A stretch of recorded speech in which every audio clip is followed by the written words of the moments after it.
The wind howled down the cracked main street of Cedar Bluff, dragging dust across the feet of its tired buildings. The town looked like it had been left behind by time, and maybe God. Doors creaked on broken hinges. A shutter clattered like a loose tooth on the saloon wall. Heat shimmered off the wagon ruts, and nothing moved but the dust and the desperation. May Callahan's boots made no sound on the dry earth as she walked. She didn't carry much, just a satchel with nothing but a kerchief, her last tin cup, and the item she planned to sell. Her stomach twisted as she neared Krantz's trading post. The wooden sign above the door sagged like it had lost the will to hang on. Inside there would be bread, dry, hard but edible. Maybe some beans if she was lucky. But luck hadn't touched her in a long time. The bell over the door gave a feeble ring as she stepped inside. The air was thick with sweat, must, and quiet desperation. People didn't talk much in Cedar Bluff anymore. The post had become a confessional of the defeated. Bartering boots for jerky. A pocket knife for soap. A wedding dress for a sack of potatoes. May's eyes swept the room. 3 other figures stood at the counters, eyes down, shoulders bent. The clerk, Hiram Krantz, stood behind the counter like a vulture waiting on a death. He was thick around the middle with small, greedy eyes and a lip that curled even when he was trying to look polite. May approached slowly, her fingers tightening around the kerchief in her palm. She laid it gently on the counter and unfolded the cloth. The gold ring inside was thin but still gleamed faintly in the low light. Her fingers lingered on it for just a moment. "For the loaf," she said quietly. Krantz squinted. "That's gold?" "It was my husband's." "That don't answer my question." She didn't flinch. "It's real." He snorted, turned, and plucked a half loaf of stale bread from the wooden shelf behind him. The crust looked like it had been baked last winter. Still, May stared at it like it was a feast. Her lips were cracked. Her knuckles raw. Krantz weighed the ring in his hand, turning it this way and that. "You'll want to write your name in my ledger. All trades over 2 bits, it's the rule." May reached for the stub of a pencil near the book. And then a voice, low and clear, cut through the quiet like a whip crack. "Put it back on, miss." She turned.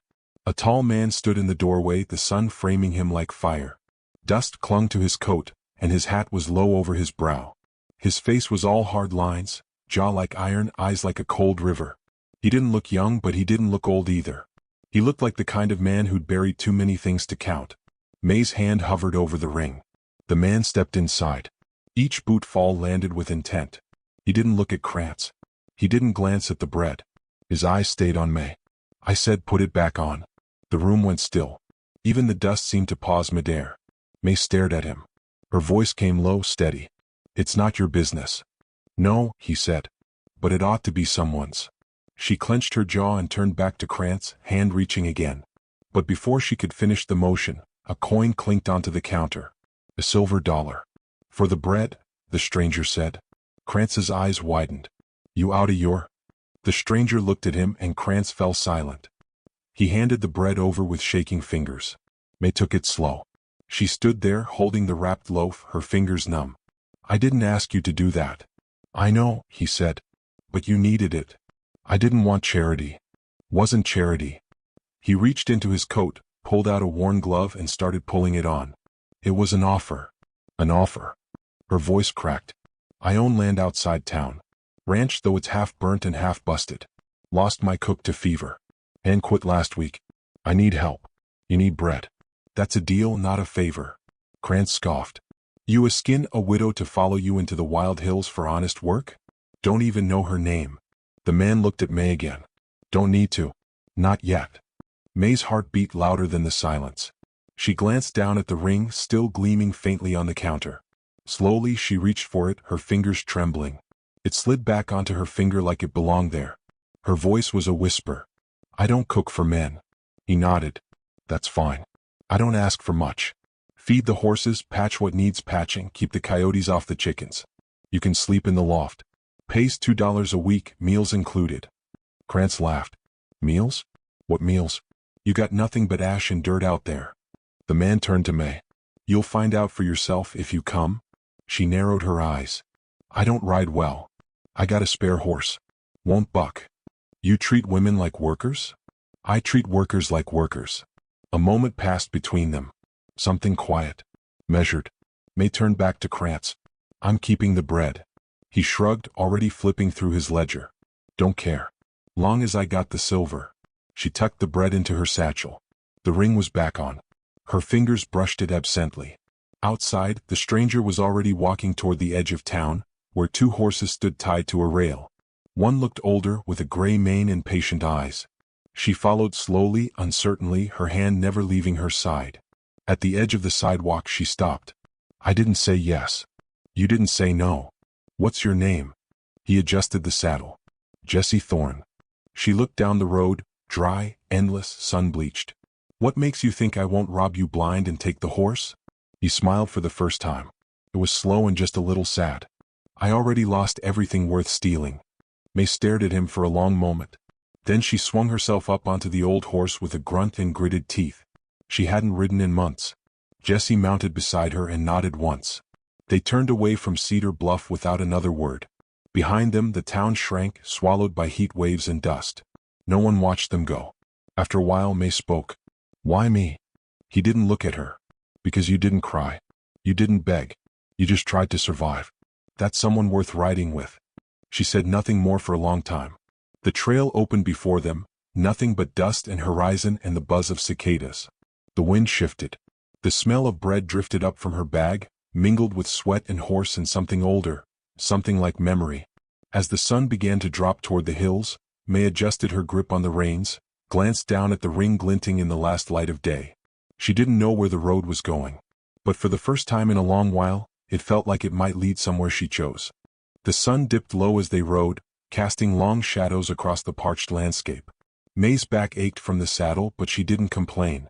Her eyes remained on the trail, the bread wrapped tightly in her satchel, and the man ahead of her who hadn't said a word in half an hour. She watched the way Jesse Thorne rode, upright, relaxed in the shoulders but ready in the hips. His coat shifted with each step of the horse, and a battered rifle was tied neatly along his saddle. Everything about him spoke of restraint, of someone who'd learned to keep his weapons close and his words closer. Dust swirled up in ghostly ribbons behind their horses. The land was all but barren, scrub brush, rocks, the occasional carcass picked clean by sun and bird. It wasn't friendly country, and the trail they followed wasn't much more than a suggestion worn into the earth. May's voice broke the silence. "How far's your place?" Jesse answered without turning. 6 miles. Maybe 7. Past the bluff with the split rock. She shifted in the saddle. "I've been out that way before. There used to be a family, Greeley, I think, running cattle up there. They sold the land. Most of it burned last summer. Lightning storm." He looked over his shoulder, his voice flat. "It's mine now. What's left?" May didn't answer right away. She watched the back of his head, the slow bob of his horse's stride. "You ranch cattle?" Used to. He didn't reply. She frowned but let it drop. Her fingers brushed the ring on her hand, no longer a token of loss, but it still carried weight. She'd nearly traded it for a crust of bread. And this stranger, this Jesse Thorne, had bought her out of it with nothing more than a silver dollar and a proposition. After a while she said, "I'm not the praying type. Just so you know." "Good. I'm not the listening type." A dry chuckle escaped her before she could stop it. It caught her off guard. It had been weeks, maybe longer, since anything made her smile. They crested a rise, and the shape of a modest ranch emerged below. Smoke curled from a chimney, a barn slumped against the hill, fence posts leaned like drunks in a line dance. There was a windmill still spinning, though it creaked like it might fall with one strong gust. And near the porch, 2 goats picked at tufts of grass with surprising patience. Jesse pointed. "That's Redemption Ridge." May raised an eyebrow. "Bit dramatic." He shrugged. "Name came with the deed. I didn't change it." As they rode in, a dog barked, limping but loud. Jesse dismounted and gave a short whistle. The dog fell silent and trotted to him, tail wagging half-heartedly. Jesse knelt, rubbing behind its ears. The animal looked as weathered as the man, thin, scarred, but not broken. May slid down from the saddle with a grunt. Her legs wobbled beneath her and used to riding. She steadied herself on the fence. "Where do you want me?" she asked. Jesse stood, brushing dirt from his jeans. "Cabin's got 2 rooms. You can take the loft if you like. Ain't much in the way of comfort, but it's dry and keeps the snakes out." "That'll do." He led her inside. The air was warm with the smell of ash and old wood. The kitchen was simple, a stove with a crooked pipe, shelves lined with tin plates and chipped mugs. A small table sat near the window, and a bedroll was folded in the corner beside a trunk that looked older than the war. May eyed the place and nodded. You live simple. I live. She glanced at him, waiting for more. He offered nothing. Any rules? She asked. Jesse shook his head. Don't burn the place down. Don't feed the dog raw meat, he gets mean. And don't go wandering after dark. She tilted her head. Because of snakes? Because of things worse than snakes. May arched an eyebrow. You believe in ghosts? I believe in men who act like them. His voice was quiet, but something hard lived under it. She turned away and opened a cupboard, finding a few cans of beans, a small sack of flour, and some lard. It wasn't much, but it was enough to work with. By the time she got a fire going and a pan set on the stove, Jesse had stepped outside. She watched him through the small window. He was repairing a fence rail with steady hands, the dog beside him.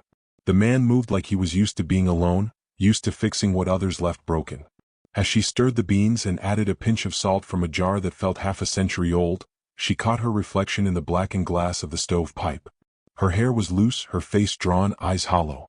Still, there was a strange steadiness beneath it all. The kind that came when the worst had already happened and everything else was just living. Dinner was quiet. They ate at the table, the lantern swinging faintly above them. Jesse said nothing unless prompted, but his presence wasn't cold, just careful. May finally asked, "What happened to the last hand?" He chewed a bite of bread and washed it down with water before answering. Drank too much. Picked a fight with a rattler. I buried him last spring. And the cook? He stared at his plate a moment. Fever took her. Quick. May said nothing more. Her hand tightened around her spoon. Later she climbed into the loft. It was sparse, just a mattress stuffed with straw, a blanket, and a small shelf built into the wall. But it was hers for now. Safe at least. She lay back and listened to the sounds of the house. Wood creaking, the wind tapping the window, the slow steps of Jesse pacing below.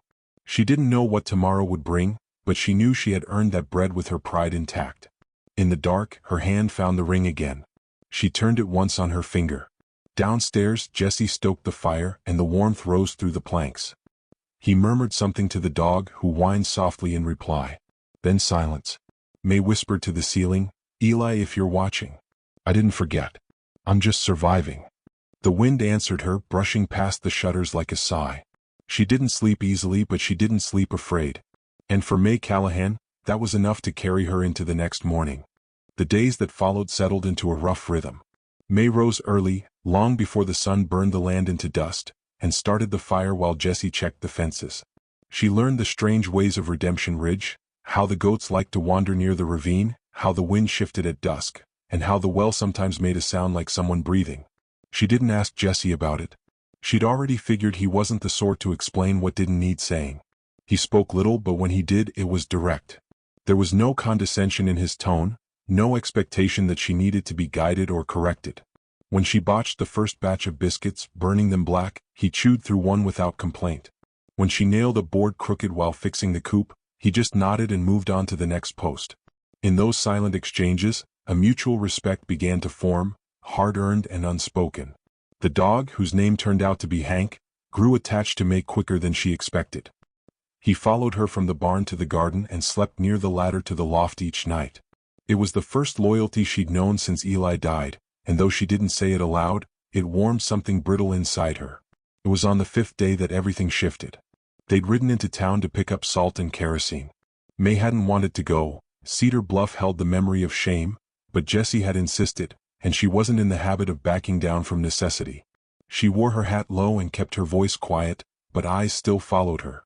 Whispers trailed behind her like shadows. Widow. Desperate.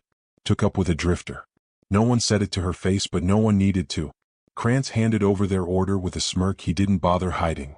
Didn't think you'd make it back, he said, eyes on Jesse. That place is cursed, you ask me. No one asked, Jesse replied, calm but cold. Krantz leaned forward, voice lower. You should watch yourself, Thorne. Word is Riker's riding again. He's been sniffing around the hills. Some say he's looking for old debts. May stiffened. Jesse took the sack without a word, nodded once and walked out. She followed, confusion knotted tight in her gut. They loaded the supplies in silence until she couldn't hold it in. Who's Riker? She asked. Jesse didn't look up. Just a man. Doesn't sound like just a man. He cinched the saddlebag tight. He's the kind of man who kills what he can't steal. I used to ride with him. A long time ago. May blinked. You were an outlaw? I was a fool, he corrected. Didn't take long to learn better. But Riker, he doesn't forget. Her voice lowered. You think he's coming for you? Jessie met her eyes then, and for the first time she saw something beneath the surface. Guilt, maybe, or the memory of something too heavy to name. I think he's already close. They left town without another word. The road back felt narrower than before, the shadows longer. May kept a hand near the rifle tied across her saddle. She wasn't good with it yet, but she was learning. As the ranch came into view, Jessie slowed his horse. The sky had turned a sour gray, clouds crawling low across the horizon. The goats were gone from their usual grazing spot, and the dog stood stiff-legged near the porch, growling low. Jessie's voice was ice. Something's wrong. They dismounted at the same time. Jessie untied his rifle. May moved toward the barn, eyes sharp. The door was ajar. Jessie motioned for her to stay back, but she didn't listen. She followed 2 steps behind him as they slipped inside, quiet as breath. The barn smelled wrong, like sweat and oil and something sour. Jessie raised his rifle, swept the shadows. A movement near the stalls caught May's eye. Back corner, she whispered. Jessie moved, fast but silent, and in one smooth motion, yanked open the stall door. A man stumbled backward, hands raised. He was rail-thin, eyes wild, clothes torn and filthy. Not Riker. Younger. Maybe 20. Don't shoot. Please, please, mister. Jessie kept the rifle raised. Name? Tommy. Tommy Bell. I ain't here to steal. I was just looking for water. I swear it. May stepped closer. How'd you get past the fence? I walked. He looked half-starved. Ain't no fences anymore. Someone cut M's south side. I saw your well from the ridge. Jessie frowned, lowering the gun slightly. You see anyone else? Tommy shook his head. Just me. I swear on my ma's grave. Jessie didn't move for a long second. Then he gestured with the barrel. Get out. Go sit by the pump. If you run, I'll put a bullet in your back. The boy nodded frantically and darted past May, stumbling into the sunlight. May turned to Jessie. You believe him? No. But he's scared enough not to lie well. They questioned the boy over a pot of beans. Tommy claimed he'd been traveling west trying to find work on the railroads. Said he'd heard stories about a man named Riker who paid in gold and left bodies in ditches.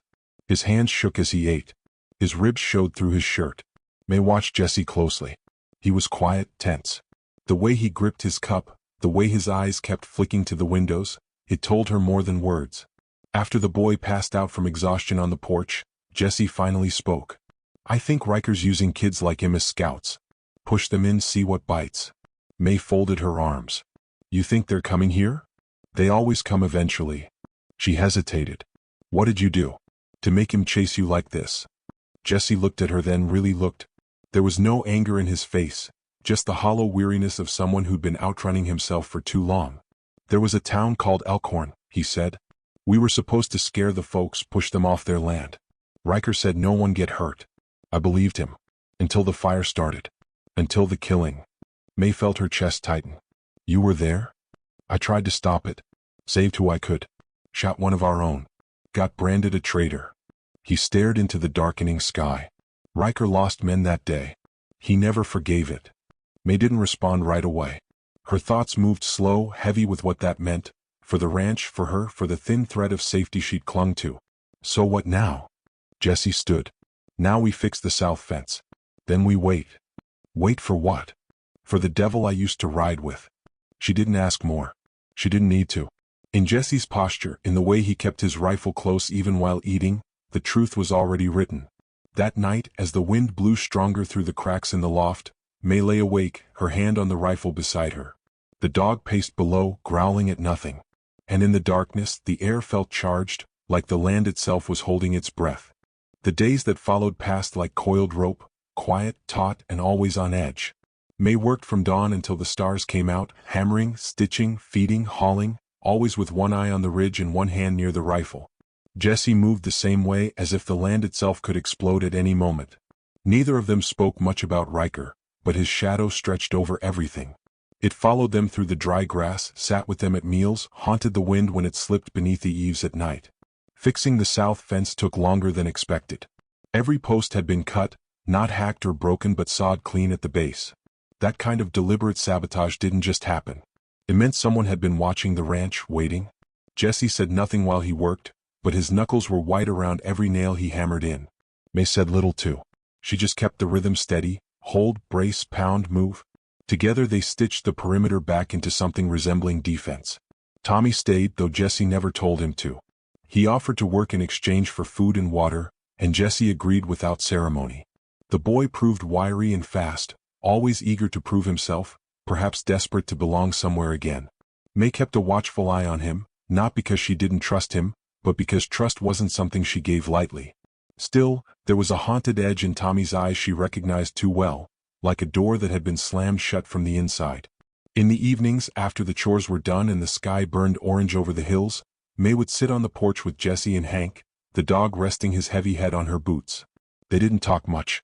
Sometimes Jesse would whittle, sometimes May would mend torn clothes or inspect the weak spots in the ranch map Jesse had drawn by hand. She learned the land by watching him, the way he paused near certain hills, how his tone shifted when he spoke of different parts of the property. He never called it home. He called it the ridge, as if naming it something softer might tempt fate. One night, Jesse handed her a battered revolver. This one's lighter. Easier to aim. May took it without question, inspecting the chambers, the grip, the wear marks near the trigger. You think I'll need it? I think it's better to be ready than regretful. She loaded it slowly, carefully. I was never much good with guns. You were good enough the night Bo's men jumped us. That was luck. He looked at her. Luck don't pull a trigger straight. They left it at that. When Jesse finally took her up to the northern ridge, a place he hadn't yet shown, she realized he was beginning to trust her in return. The air there was cooler, the trees thicker.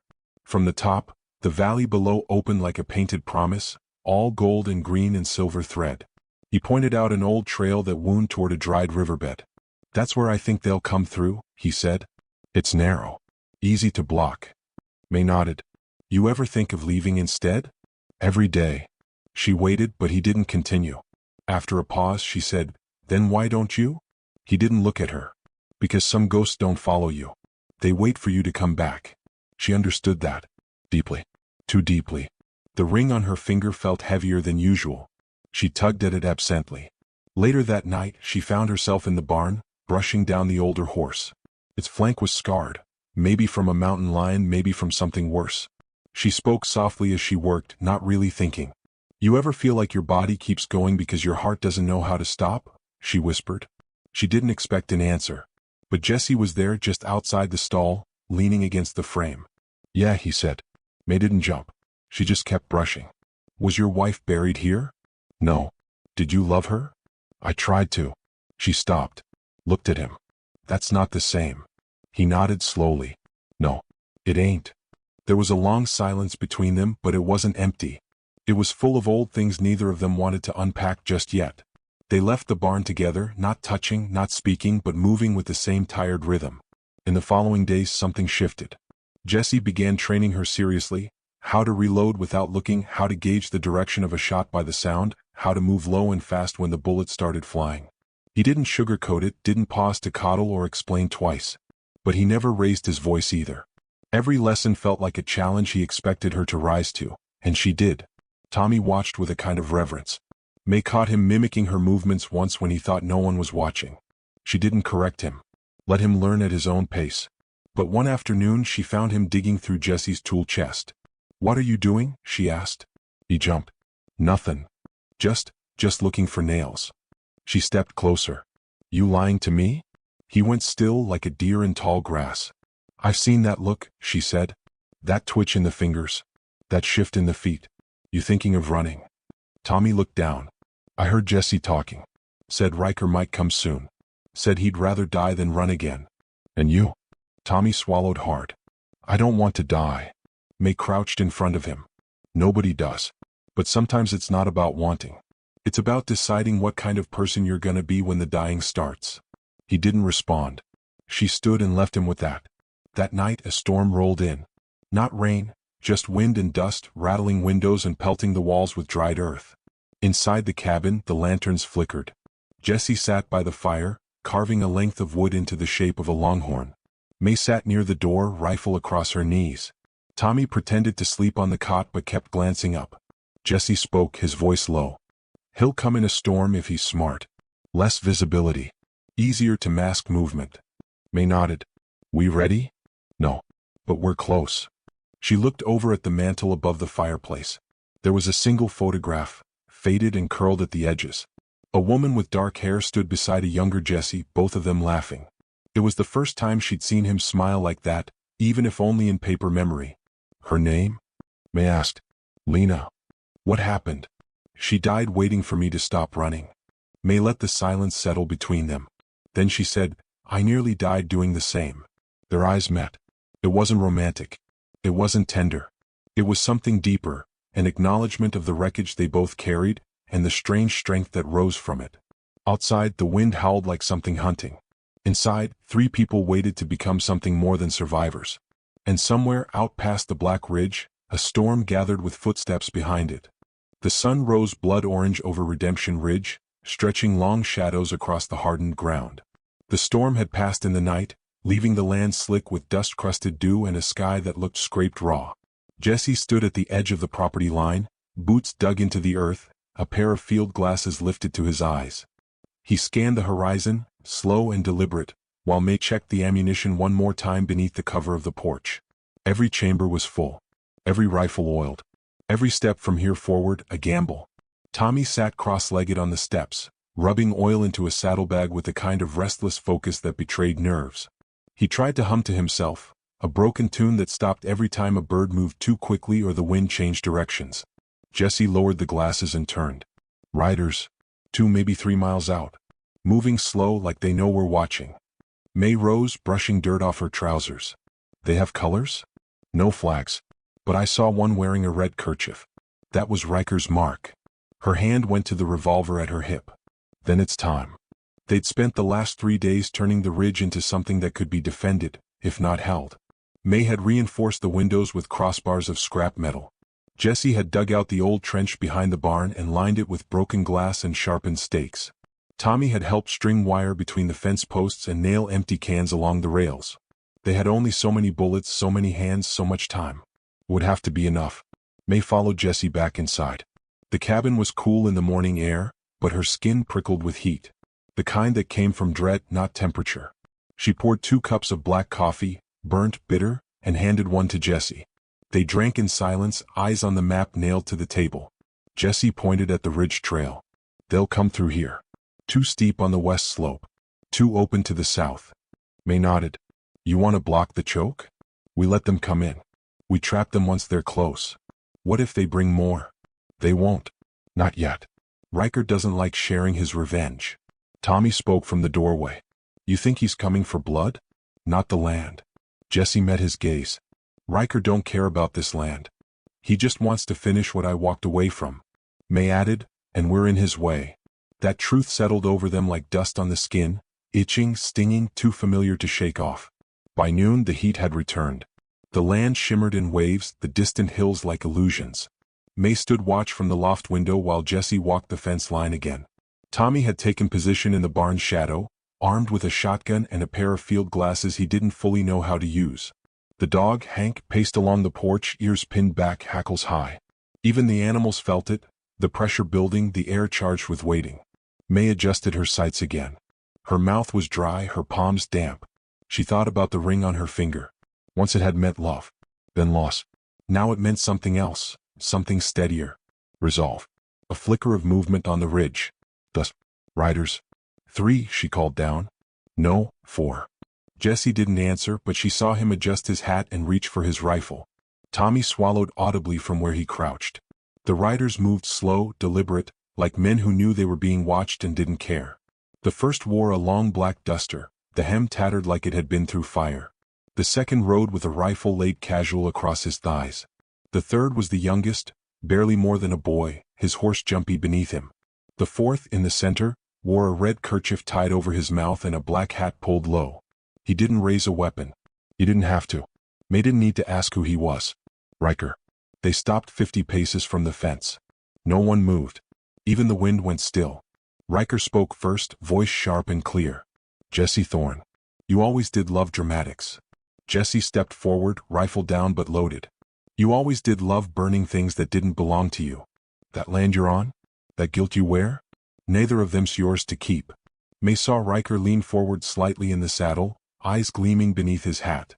I'm here to collect a debt, he said. Step aside and you won't die today. I already died once, Jesse said quietly. When I rode with you. You walked away. You burned Elkhorn. They wouldn't listen. They were children, Riker. A long pause followed. The silence roared louder than any words. Riker's voice darkened. You always were sentimental. That's what broke you. May stepped out from the porch, rifle in hand. Her voice carried. No. What broke him was seeing what men like you leave behind. Riker glanced at her, then back to Jesse. You took in a preacher now? I took in a fighter. Another long beat. Then Riker made a slow gesture and his men dismounted. May whispered to Jesse, they're not here to talk. I know. The first shot cracked the silence. May didn't know who fired it, only that suddenly everything was motion. Jesse dropped to one knee and returned fire. May ducked behind a post, lined up her sights and fired twice. One of Riker's men fell, clutching his side.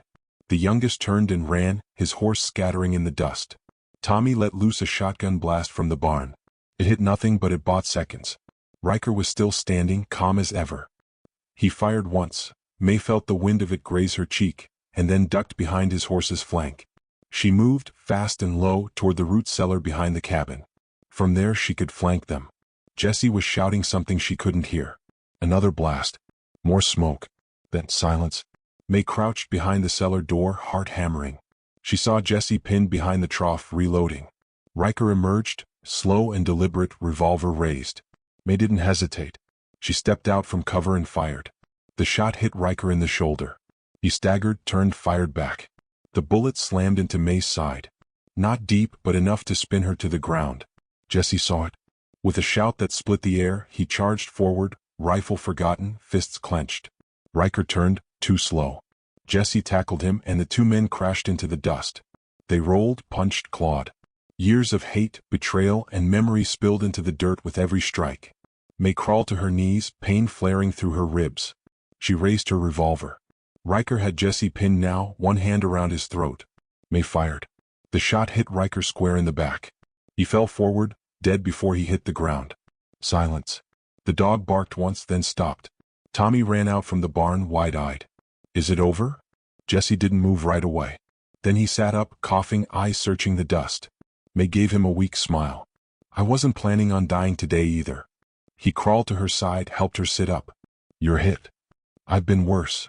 Tommy approached slowly, shotgun lowered. One of them ran. Jesse nodded. He won't come back. They sat there for a long time, the sun beginning its descent, the land quiet again.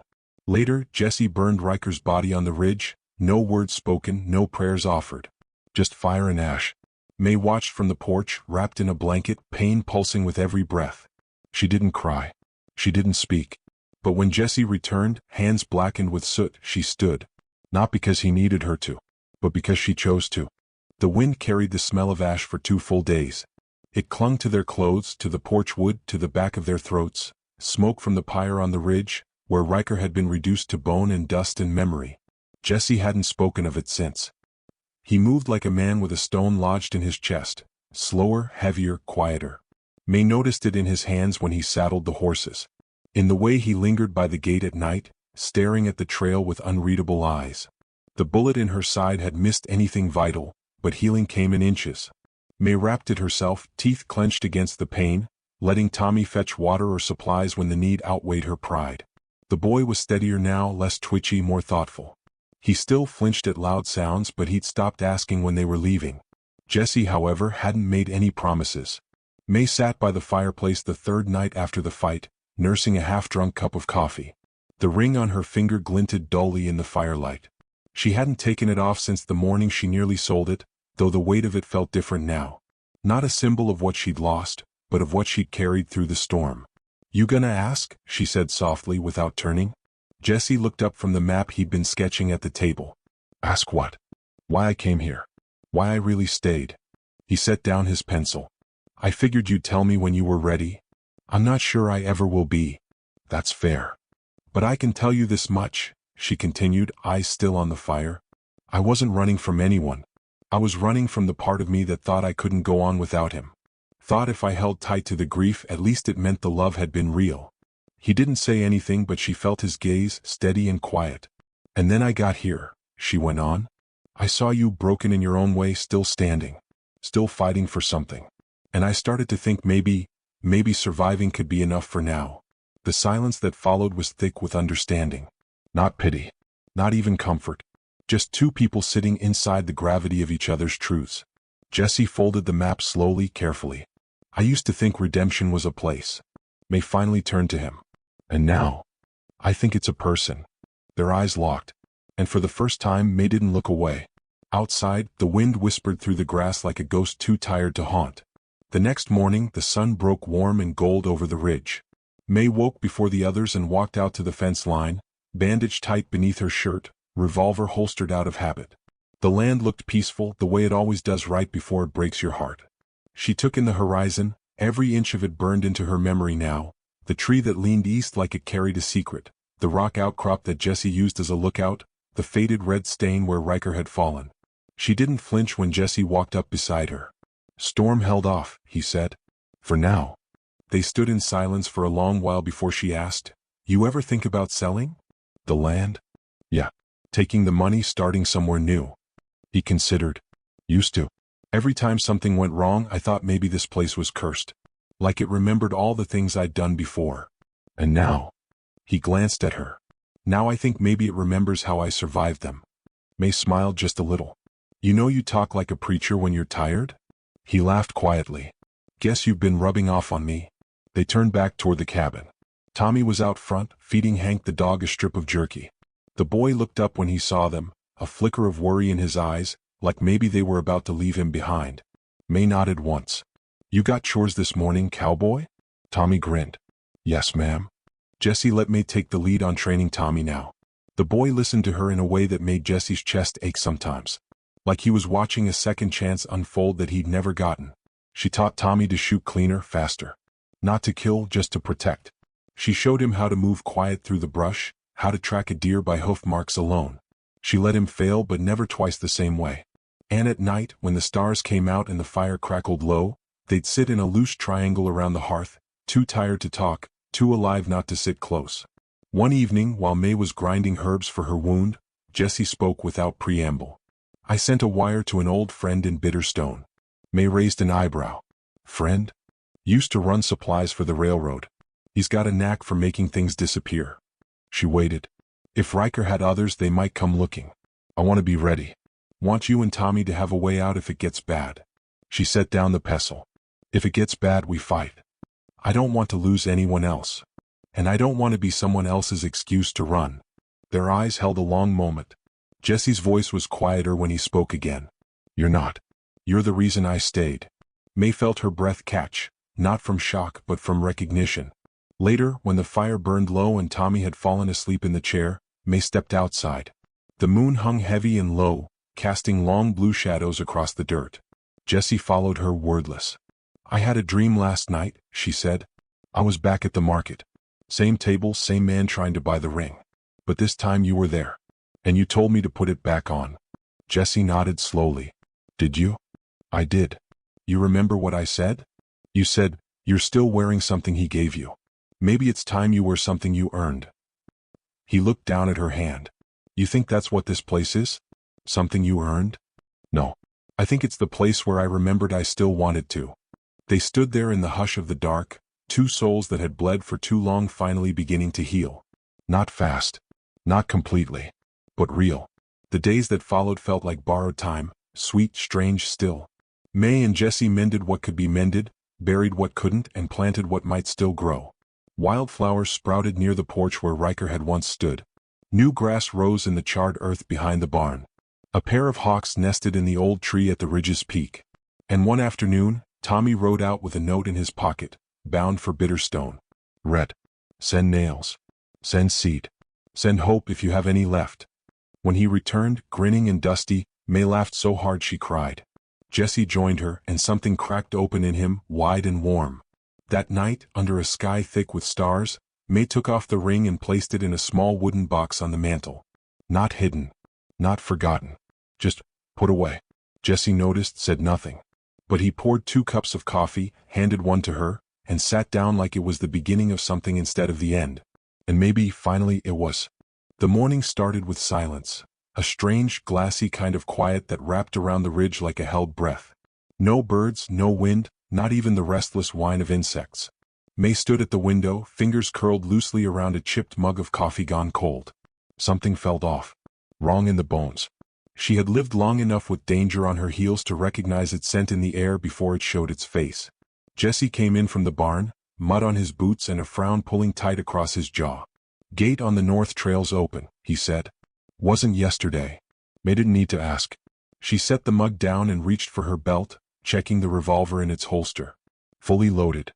Tommy, who'd been wiping down Hank's paws after a morning romp, looked up sharply. "You think someone's out there?" "I don't think," Jesse said, already heading for the rifle. "I know." Within minutes, the 3 of them were riding the ridge line, the horses tense beneath them. The sun hadn't fully crested yet, but already a low haze hung over the land.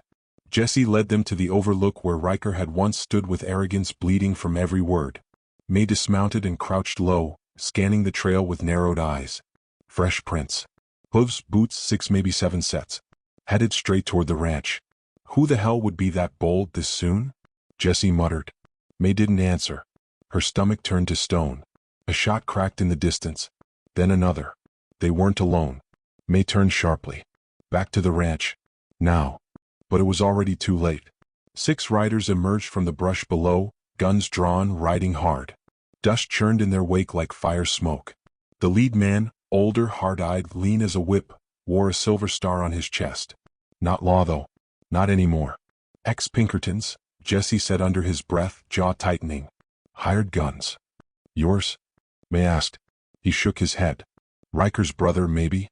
Or one of the men he owed. The gunman had cut off the path behind them. No choice now but to hold ground. May turned to Tommy. Get back to the cabin. Barricade the door. You hear anything, you keep your head down and wait for my voice. You understand me? Tommy's eyes were wide, lips trembling, but he nodded. She gave him a firm push. Go. The boy spurred the horse and took off, Hank racing after him. May drew her revolver and took position behind a pile of rocks at the trail bend, Jesse kneeling nearby with the rifle leveled. The riders slowed, spreading wide in a crescent, trying to box them in. The man with the star called out, voice deep and cold. We're here for the land. You hand it over, nobody dies. Jesse stood slowly, tall and unshaking. Ain't for sale. Wasn't a question. May's heart thudded. Her palm was slick on the grip of her weapon. She glanced sideways at Jesse. Any bright ideas? He slid a single bullet into the chamber and said, Yeah, don't miss. The shootout started with thunder. May squeezed the trigger and the revolver kicked in her hand. One rider fell. Another swerved hard, horse bucking. Jesse's rifle roared beside her. The sound of it cracked against the canyon walls. The enemy returned fire, bullets snapping through the air like angry hornets. One clipped the rock by May's cheek, spraying stone. She ducked lower, breath ragged but steady. Her wound from before ached, but she ignored it. They held the ridge for minutes that felt like hours. Jesse dropped 2 more men with clean, efficient shots. May winged a third, sending him scrambling behind his fallen horse. Still they were outnumbered, outgunned, and exposed. Then May saw it, the 6th man creeping along the side trying to flank them from higher ground. She rose just enough to take aim, but her angle was off. No shot. The man raised his weapon. Jesse, she shouted. He turned just in time. The rifle fired. The flanker dropped. Then Jesse went down. May's scream caught in her throat. She crawled to him under fire, bullets slapping dirt around her. Blood bloomed at his shoulder. His eyes fluttered open. Not as bad as it looks, he gasped. She tore at her scarf, pressed it against the wound. Liar. He grinned, teeth red. Keep shooting. She kissed his forehead once, then rose. The revolver felt like an extension of her will now. May moved with precision, ducking, firing, reloading. Years of sorrow and anger burned through her, giving her speed, purpose. Another man dropped. Then another. The last one, the leader, broke and ran. May didn't chase. Didn't need to. She stood at the edge of the ridge, chest heaving, gun smoking in her hand, and stared at the wreckage they had survived. Behind her, Jesse groaned. She dropped to his side. You still with me? His lips twitched. You're gonna have to shoot better than that to get rid of me. You're bleeding all over my boots. Worth it. Tommy returned an hour later, riding like the devil himself chased him, eyes wide and desperate. When he saw them alive, bloody but breathing, he burst into tears. May let him cling to her, one hand on his back, the other holding Jesse's. They buried the dead behind the ridge. May insisted on it. Even bastards deserve a grave, she said. That way the earth remembers what not to grow again. That night, the cabin glowed with lantern light. Jesse lay in the bed, shoulder bandaged, face pale but relaxed. May sat nearby, stitching a tear in her shirt, hands steady. Tommy was asleep by the hearth, curled up with Hank like the world hadn't nearly ended hours earlier. Jesse watched May from under half-lidded eyes. You ever think we'd make it this far? No, she said honestly. But I never expected to want to. He was quiet a moment. You still wearing that ring? She looked down at her hand. The band gleamed dully in the firelight. No, she whispered. Not anymore. She reached into her pocket and took out something small, a simple iron nail. Rusted. Uneven. She placed it on the table beside him. Jesse frowned. What's that? It's what we build with, not what we bury. His smile was slow, genuine. You think we can do it? He asked. Start again? I don't know, she said. But I'm tired of surviving. I want to live. He reached out and she took his hand. Outside, the ridge stood tall against the night sky. No more storms. No more ghosts. Just stars. And silence. And the promise of something more. For the first time in a long time, May believed it was possible. Not easy. Not perfect. But possible. And out here, in the wild where nothing came easy, that was everything.